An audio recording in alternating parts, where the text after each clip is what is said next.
कर्मों से डरिए, ईश्वर से नहीं। ईश्वर माफ कर देता है, कर्म नहीं। नमस्कार साथियों। दोस्तों, कर्म लौटकर जरूर आता है। कर्म फल से कोई नहीं बचता। इसे हम एक कहानी के माध्यम से समझते हैं। प्राचीन काल की बात है। एक बहुत ही बड़ा प्रसिद्ध नगर था। उस नगर में एक राजा रहता था। वो राजा जब धीरे धीरे बूढ़ा होने लगा तो उसकी रानियां उसकी उपेक्षा करने लगी थीं। राजा अपनी रानियों की उपेक्षा को बर्दाश्त नहीं कर पाता था और वो चिंतित रहने लगा। एक दिन उसने अपने वैद्य को बुलवाया और उससे कहा, हे वैद्यराज, क्या आप कोई इस तरह की दवाई तैयार कर सकते हैं जो मेरी खोई हुई जवानी को वापस कर सके? उस वैद्य ने सोचा कि यह राजा तो बड़ा ही मूर्ख है। ये फिर से जवान होना चाहता है। ये जानता नहीं कि इस संसार में अगर व्यक्ति एक बार बूढ़ा हो गया तो दोबारा जवान नहीं हो सकता। और ये मुझसे कह रहा है कि मुझे ऐसी दवाई तैयार करके दो जिससे मेरी खोई हुई जवानी वापस आ जाए। ये राजा इतना मूर्ख है। इससे धन ऐंठना कोई बुरी बात नहीं है। इसीलिए मैं कोई ऐसी तरकीब लगाता हूं जिससे ये राजा मेरे ही जाल में फंस जाए। दोस्तों, उस वैद्य के मन में राजा के प्रति जो भावना थी वो अच्छी नहीं थी। वो उससे धन ऐंठना चाहता था और उसका राज्य भी हड़पना चाहता था। उस वैद्य ने कहा कि राजन, दवा तो मैं तैयार कर सकता हूं और मैं जानता हूं कि आपको उस दवा से पूरी तरह से लाभ भी होगा, लेकिन इसके लिए मेरे द्वारा बताई गई कुछ बातों को आपको स्वीकार करना होगा और उसका पालन भी करना होगा। राजा ने पूछा कि कौन सी बातें हैं? उस वैद्य ने कहा कि इसके लिए आपको करीब 1 साल तक तहखाने में रहना होगा। राजा ने पूछा, किस लिए? वैद्य ने कहा कि यह दवा तभी अपना प्रभाव डाल पाएगी जब वहां पर सूर्य की किरण ना पहुंच सकें। तहखाना ही ऐसी जगह है जहां पर सूर्य की किरण नहीं पहुंच सकेंगी। वैद्य ने कहा कि आपको यदि जवान होना है और आप बुढ़ापे से छुटकारा पाना चाहते हैं तो ये त्याग आपको करना ही होगा। वैद्य की बात सुनकर राजा ने कहा, ठीक है वैद्यराज, मैं तहखाना बनवाने का निर्देश देता हूं। जब तक तहखाना तैयार होता है तब तक आप मेरे लिए दवाएं तैयार कर दीजिए। राजा की बात सुनकर वैद्य कहने लगा कि हे राजन, तहखाना तो आप तैयार करवाएंगे, लेकिन मेरी एक शर्त और भी है, वो भी आपको माननी होगी। उस तहखाने में आपको अकेले रहना होगा और आपके जो भी सेवक आप तक दवा और भोजन पहुंचाएंगे वो केवल तहखाने के दरवाजे पर ही रखकर वापस चले आएंगे। यदि आपको ये सारी चीजें मंजूर हों तो मैं दवा को तैयार करूं। राजा उस वैद्य की बात को सुनकर पूरी तरह से तैयार हो गया। राजा मन ही मन खुश हो रहा था कि मेरी खोई हुई जवानी वापस आ जाएगी, और वैद्य अपने मन में ये सोच रहा था कि ये राजा कितना मूर्ख है। मैं इससे बहुत सारा धन ऐंठ लूंगा और इसके बाद इसके राज्य पर मेरा शासन हो जाएगा, क्योंकि राजा जब मेरे कहने के अनुसार तहखाने में चला जाएगा तो राज्य का जो भी कार्य है वो मेरे हिसाब से चलेगा। यही सोचकर निश्चित अवधि में उस वैद्य ने राजा को तहखाने में पहुंचा दिया और उसका उपचार करने का ढोंग करने लगा।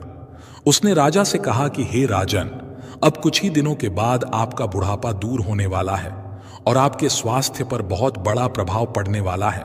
अभी तक जो ये खाल आपकी लटकी हुई है, जो चेहरे पर आपकी झुर्रियां हैं, ये सब जाने लगेंगी और आपका शरीर बहुत ही बलशाली और एक जवान इंसान की तरह हो जाएगा।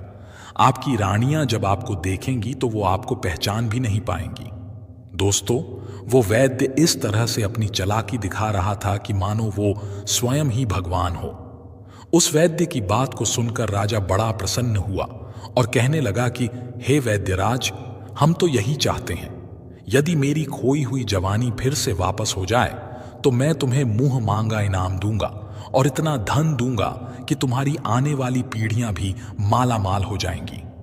वो वैद्य राजा को जवान बनाने का ढोंग करता रहा और दूसरी तरफ उसने जंगल के रास्ते से एक सुरंग को खुदवा कर उसे तहखाने से मिलवा दिया। इसके बाद वो किसी ऐसे व्यक्ति की तलाश करने लगा जो राजा का बिल्कुल हमशक्ल हो, जिसकी शक्ल राजा से मिलती जुलती हो और वो व्यक्ति जवान हो। दोस्तों, एक दिन की बात है। नदी के तट पर स्नान करता हुआ एक व्यक्ति वैसा ही दिखाई दिया जैसा वो चाहता था, जिसकी शक्ल सूरत बिल्कुल उस बूढ़े राजा से मिल रही थी। वैद्य उस व्यक्ति के पास पहुंचा और कहने लगा कि हे नौजवान, लगता है कि इस नगर में पहली बार आए हो। तुम कहां के रहने वाले हो? उस व्यक्ति ने कहा कि श्रीमान जी, आपने बिल्कुल ठीक पहचाना। मैं इस नगर में पहली बार आया हूं, लेकिन आप मुझसे ये सब क्यों पूछ रहे हो? वैद्य ने कहा कि तुम मुझे अपना मित्र ही समझो। अगर तुम मेरा कहना मानोगे और मेरे काम के लिए तैयार हो जाओगे तो मैं तुम्हें इस नगर का राजा बना सकता हूं। दोस्तों, वैद्य की बात सुनकर वो युवक आश्चर्यचकित हो गया। वो कहने लगा कि आप कैसी बातें कर रहे हो? क्या आपका दिमाग सही नहीं है? वैद्य बोला कि मेरा दिमाग पूरी तरह से सही है और मैं इस राज्य का वैद्य हूं। मेरा राजा पर बहुत बड़ा प्रभाव है। मैं जो चाहता हूं वही कर सकता हूं। उस व्यक्ति ने कहा कि ये तो बड़ी खुशी की बात है। जब आप इतने प्रभावशाली व्यक्ति हैं तो आप मुझे जरूर राजा बना सकते हैं, लेकिन राजा बनने के लिए मुझे क्या करना होगा? वैद्य ने कहा, सिर्फ कुछ दिनों के लिए तुम्हें तहखाने में रहना होगा, लेकिन जैसे ही तुम तहखाने से बाहर आओगे तो सीधे राज सिंहासन पर बैठोगे और तुम इस राज्य के राजा बन जाओगे। वैद्य की बात सुनकर वो व्यक्ति कहने लगा कि आपका ये प्रस्ताव मुझे स्वीकार है। बताइए, मुझे कितने दिनों तक इंतजार करना पड़ेगा? उस वैद्य ने कहा कि तुम्हें कुछ ही दिनों के लिए तहखाने में रहना होगा। इसके बाद तुम्हारा इंतजार खत्म हो जाएगा। ज्यादा से ज्यादा 6-7 दिन तक तुम्हें तहखाने में रहना होगा। इसके बाद मेरी जो भी योजना है उसी के अनुसार मैं अपना काम करूंगा। उस व्यक्ति ने कहा कि ठीक है। पास ही में एक गांव पड़ता है। उसी गांव के बाहर एक झोपड़ी है। मैं वहीं पर ठहरा हूं। आप जब चाहे तो किसी भी युवक को भेजकर या खुद आकर मुझे वहां से बुलवा सकते हैं। उस वैद्य ने कहा, ठीक है। दोस्तों, फिर वो वैद्य वहां से वापस आया और अपनी योजना पर उसने तेजी से काम शुरू कर दिया। एक रात की बात है, वैद्य ने बूढ़े राजा के खाने में जहर मिला दिया और उस जहर के कारण जब राजा की मृत्यु हो गई तो वो वैद्य राजा की लाश को कंधे पर लादकर सुरंग के रास्ते से बाहर निकल गया। जंगल में एक बड़ा सा कुआं था। वैद्य ने उसी में राजा की लाश को फेंक दिया और फिर उसी सुरंग के रास्ते से वैद्य ने उस व्यक्ति को तहखाने में लाकर बिठा दिया और उससे कहा कि तुम्हें यहां कुछ दिन ही कष्ट सहना है। जैसे ही तुम्हारी दाढ़ी और मूंछें बड़ी हो जाएंगी और तुम एक राजा के जैसे दिखाई देने लगोगे, तब मैं तुम्हें इस तहखाने से बाहर निकालकर सीधा राज भवन में पहुंचा दूंगा और तुम इस तरह से रहना कि जैसे बुढ़ापे से छुटकारा पाकर तुम नए तरह से जवान हुए हो। उस व्यक्ति ने कहा कि यदि मुझे किसी ने पहचान लिया तो क्या होगा? वैद्य बहुत ही चालाक था। उसने ने कहा कि ये सब काम तुम मुझ पर छोड़ दो, जो भी होगा मैं संभाल लूंगा। तुम्हें सिर्फ इतना करना है कि मैं जो भी कह रहा हूं, जैसा भी कह रहा हूं, उसी के अनुसार तुम्हें चलना है। उस व्यक्ति ने कहा कि ठीक है, आप जैसा कहेंगे मैं वैसा ही करूंगा। इसके बाद वो वैद्य वहां से निकलकर राज दरबार में पहुंचा और वहां जो भी मंत्री और सभासद थे उन सबसे कहा कि आप सभी के लिए एक बहुत बड़ी खुशखबरी है। मेरी दवाओं ने महाराज के ऊपर ऐसा असर किया है कि महाराज फिर से जवान हो गए हैं। कल वो महल में आएंगे और आप लोग उनके स्वागत के लिए तैयार रहना। फिर वहां के मंत्रीगण कहने लगे कि हम अपने राजा के नए रूप का भरपूर स्वागत करेंगे। फिर वैद्य वहां से सीधा रानियों के पास पहुंचा और वही बात उन दोनों रानियों से भी कही।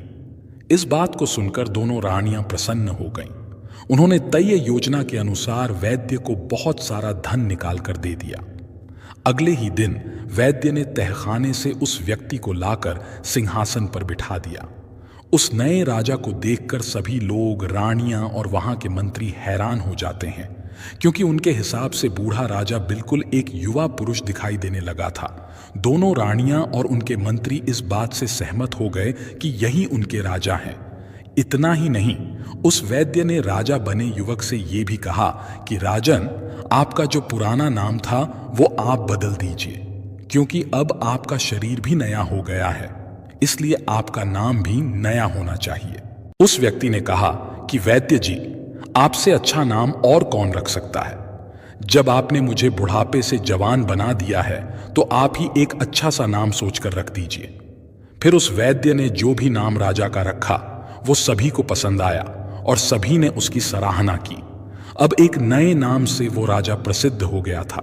उसी नए नाम से उस राजा की राज्य महल में जय जयकार होने लगी। कुछ दिन तो राजा और वो वैद्य एक दूसरे के इशारों पर चलते रहे, लेकिन जैसे ही परिस्थितियां राजा के अनुकूल हो गईं और सब कुछ सामान्य हो गया तो उसने वैद्य की उपेक्षा करना शुरू कर दिया। ये देखकर वो वैद्य बड़ा दुखी हो गया। एक दिन उसने एकांत में राजा से कहा कि राजन, आपने तो सिंहासन प्राप्त करते ही मेरी उपेक्षा करना शुरू कर दिया। आपको याद है कि क्या वचन आपने मुझे दिया था? वो राजा कहने लगा कि कैसा वचन, किस वचन की बात कह रहे हो? वैद्य ने कहा कि मैं उसी वचन की बात कह रहा हूं जो आपने राजा बनने से पहले दिया था कि आप भविष्य में राजकाज मेरे ही आदेश के अनुसार चलाएंगे। लेकिन आप तो मुझसे कुछ भी नहीं पूछते हैं। राजकार्य तो आप अब मंत्रियों के परामर्श से ही चलाते हो। फिर उस नए राजा ने वैद्य से कहा कि तुम वैद्य राज हो, मंत्री नहीं, इसलिए तुम्हारा परामर्श लेना मेरे लिए आवश्यक नहीं है। इस बात को सुनकर वो वैद्य बहुत क्रोधित हो गया और चेतावनी भरे हुए कड़े स्वर में कहने लगा कि हे राजन, ये मत भूलिए कि इस सिंहासन पर आपको मैंने प्रतिष्ठित किया है। मेरे ही प्रयास के कारण आप इस राज्य के राजा बने हुए हो। फिर सिंहासन पर बैठे उस व्यक्ति ने कहा कि तुम झूठ बोल रहे हो, तुम कैसी बातें कर रहे हो? तुम मुझे राज सिंहासन पर बैठाने वाले कौन होते हो? ये राज्य सिंहासन मैंने अपने पूर्व जन्म के कर्मों से प्राप्त किया है। मैंने अच्छे कर्म किए, त्याग किया, तपस्या की और उसी का प्रमाण है कि मैं आज राजा बना हूं। यह सिंहासन मुझे अपने पूर्व जन्मों के तप और त्याग के फल स्वरूप प्राप्त हुआ है। उस व्यक्ति ने कहा कि समय आने पर तुम्हें सब कुछ पता चल जाएगा और इसका प्रमाण भी तुम्हें मिल जाएगा कि मैंने कैसे अपने पूर्व जन्म के कर्मों के अनुसार इस राज्य के सिंहासन को प्राप्त किया है। राजा की बात सुनकर वैद्य बड़े ही असम्मानित मन से वहां से चला गया। वो मन ही मन राजा को कोसने लगा कि धोखेबाज धूर्त कहता है कि मेरे पूर्व जन्म के तप के स्वरूप ये सिंहासन मिला है। समय आने दो, मैं देख लूंगा कि तेरे तप और त्याग का कैसा परिणाम मिला है। धीरे धीरे समय बीतता गया। एक दिन राजा नाव में विहार करने के लिए अपने मंत्री और उस वैद्य के साथ नदी के किनारे पहुंचा। उसने नदी के जल में बहते हुए 5 कमल पुष्प देखे। फिर उसने आदेश देकर वो 5 फूल नदी में से निकलवाए। फिर ध्यान से उन्हें देखता हुआ कहने लगा, आश्चर्य, ये फूल तो बिल्कुल सोने के लगते हैं। जीवन में मैंने कभी इतने अद्भुत कमल के फूल नहीं देखे। मंत्री ने भी सहमति जताई कि ऐसे फूल तो मैंने पहली बार देखे हैं। देखिए तो, इनमें कैसी सुंदर पीली पीली किरणें निकल रही हैं। इन्हें तो आपको अपने सरोवर में लगवाना चाहिए। राजा ने वैद्य की ओर इशारा करते हुए कहा कि वैद्य राज, आप तो वनस्पति शास्त्र के बहुत ही गहरे जानकार हैं। बहुत सी जड़ी बूटियों को आप देखते ही पहचान लेते हैं कि ये कौन सी जड़ी बूटियां हैं। तो जाकर उस स्थान का पता तो लगाइए जहां से ये फूल नदी में बहकर आए हैं, और यदि हो सके तो इनके कुछ बीज भी ले आइएगा। मैं इन्हें अपने सरोवर में लगवाना चाहता हूं। कोई और अवसर होता तो वो वैद्य जाने से इनकार कर देता, किंतु इतने मंत्रियों की उपस्थिति में वो कैसे इनकार कर सकता था? यदि इनकार करता तो उसकी योग्यता पर प्रश्न चिन्ह लग जाता। सब यही सोचते कि इस वैद्य को वनस्पति शास्त्र का कोई भी ज्ञान नहीं है, ये तो केवल पाखंडी है और बड़ी बड़ी हाँकता रहता है, इसे कुछ भी मालूम नहीं है।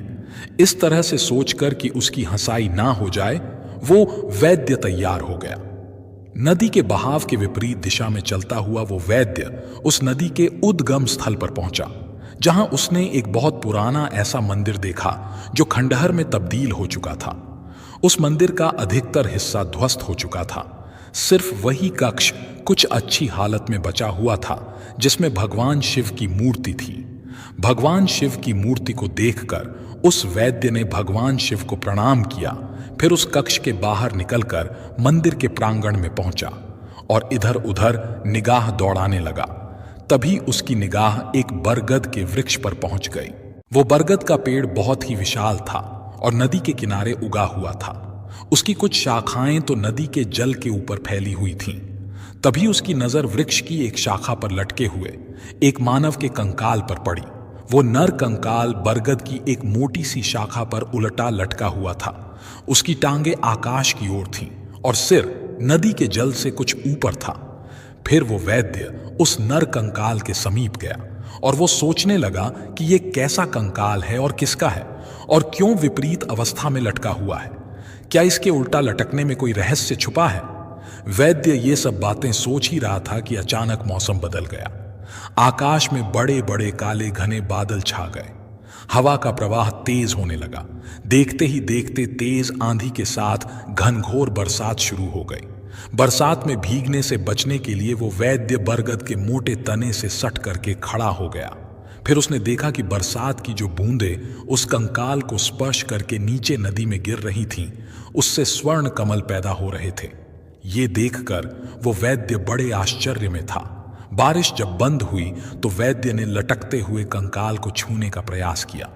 तभी अचानक नर कंकाल शाखा से अलग होकर नदी के जल में जाकर गिर गया और गहरे जल में जाकर वहीं विलीन हो गया।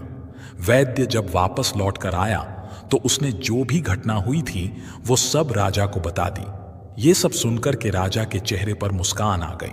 उसने वैद्य से कहा कि वैद्यराज, जिस नर कंकाल को तुम देखकर आ रहे हो वो पूर्व जन्म में मेरा ही शरीर था। मैंने अपने पूर्व जन्म में उस बरगद के वृक्ष पर उल्टा लटककर वर्षों तक भगवान भोले बाबा की तपस्या की थी। मैं एक योगी था। तपस्या के दौरान ही मेरी मृत्यु हो गई थी। वर्षों तक उल्टा लटके रहने के कारण मेरा शरीर सूख गया था और नर कंकाल में तब्दील हो चुका था, और अब तो वो नर कंकाल भी शेष नहीं रहा। अच्छा हुआ जो मेरे पूर्व शरीर को मुक्ति मिल गई। राजा की इन बातों को सुनकर उस वैद्य ने कहा, पर मेरी एक शिकायत अब भी है आपसे। मेरे प्रयासों से आप राजा बने और आप अभी भी मेरी उपेक्षा कर रहे हो। उस राजा ने कहा कि हे वैद्यराज, यही तो तुम्हारा भ्रम है। मैंने तुम्हें बताया तो है कि राज्य पद मुझे मेरे पूर्व के जन्म के कर्मों के फल के कारण मिला है। फिर उस वैद्य ने कहा, तो क्या मेरे प्रयासों का कोई मतलब नहीं है? राजा कहने लगा कि तुमने जितने भी काम किए वो सब अपने स्वार्थ के कारण ही किए। मैं तो तुम्हारी कुछ ऐसी बातों को भी जानता हूं जिनके कारण मैं तुम्हें सूली पर भी चढ़ा सकता हूं, लेकिन मैं ऐसा नहीं करूंगा, क्योंकि तुमने मेरे साथ जो भी किया है और किसी और के साथ भी किया है उसका फल तो तुम्हें ईश्वर देगा। यह सुनकर वैद्य भय से कांपने लगा। राजा ने जब उसे कांपते हुए देखा तो वो कहने लगा, डरने की कोई बात नहीं है, विश्वास रखो। मैं तुम्हें सूली पर लटकाने का आदेश नहीं दूंगा, क्योंकि मैं जानता हूं कि जन्म मरण हानि लाभ ये सब कुछ भगवान की इच्छा से ही होता है। अपने पूर्व जन्म के कर्मों का फल मैं इस जीवन में राजा बनकर पा रहा हूं। तुम अपने कुछ कर्मों का फल अगले जन्म में भोगोगे। हो सकता है कि तुम्हारे जो कुकृत्य हैं उसका फल तुम्हें इसी जन्म में ही भोगना पड़े। अब जाओ, तुम उस दिन का इंतजार करो जब तुम्हें तुम्हारे कर्मों का फल लौटकर तुमको मिलेगा। दोस्तों, उस राजा की बातों को सुनकर वो वैद्य बड़ा उदास हुआ और वहां से चला गया और अपने घर में जाकर अपने पलंग पर लेट गया। दोस्तों, समय बीतता रहा और राजा का कहा हुआ भी सही हो गया। कुछ दिनों के बाद वो वैद्य जंगल में जड़ी बूटियां ढूंढने के लिए गया। संयोग से वो उसी कुएं के पास पहुंच गया जहां उसने उस वृद्ध राजा की लाश को कुएं में फेंका था। उस कुएं में अब एक ऐसी ही झाड़ी उग आई थी जिसकी टहनियां कुएं के बाहर तक फैली हुई थीं। उन टहनियों में पीले रंग के बड़े ही सुंदर फूल खिले हुए थे। वैद्य उन फूलों को देखकर उन पर मंत्रमुग्ध हो गया और उनको तोड़ने के लिए वो अपने आप को रोक ना सका। वो कुएं के पास पहुंचा और नीचे झुककर जैसे ही झाड़ी से फूल तोड़ने का प्रयास करने लगा, एकाएक उसका पैर फिसला और वो उसी कुएं में जाकर गिर गया। वैद्य ने सहायता के लिए बहुत आवाज लगाई, लेकिन उस सुनसान घने जंगल में उसकी आवाज सुनने वाला कोई नहीं था। उसे बचाने के लिए कोई भी नहीं आया। दोस्तों, परिणाम वही हुआ। भूखा प्यासा वैद्य उस कुएं में तड़प तड़प कर मर गया। दोस्तों, मनुष्य को अपने बुरे और अच्छे कर्मों का फल एक ना एक दिन भोगना ही पड़ता है। कर्म फल से कोई नहीं बच सका है। इसलिए हर व्यक्ति को अपने जीवन में हमेशा अच्छा करना चाहिए, ना तो किसी का बुरा सोचना चाहिए और ना ही किसी के साथ बुरा करना चाहिए, ना ही किसी को कष्ट देकर रुलाना चाहिए। जो मनुष्य अपने जीवन में एक सच्चा व्यक्ति बनकर रहता है, हमेशा उसी की जीत होती है। मनुष्य को सत्कर्म करना चाहिए, सभी व्यक्तियों को मान सम्मान, यश, कीर्ति सत्कर्म से ही प्राप्त होती है। यही मनुष्यों का सच्चा और अच्छा जीवन होता है। हर व्यक्ति को अपने जीवन में इसी राह पर चलना चाहिए। मुझे सुनने के लिए धन्यवाद दोस्तों। मिलते हैं अगली वीडियो में एक नई सीख के साथ। खुश रहिए, अपना ख्याल रखिए। हर हर महादेव।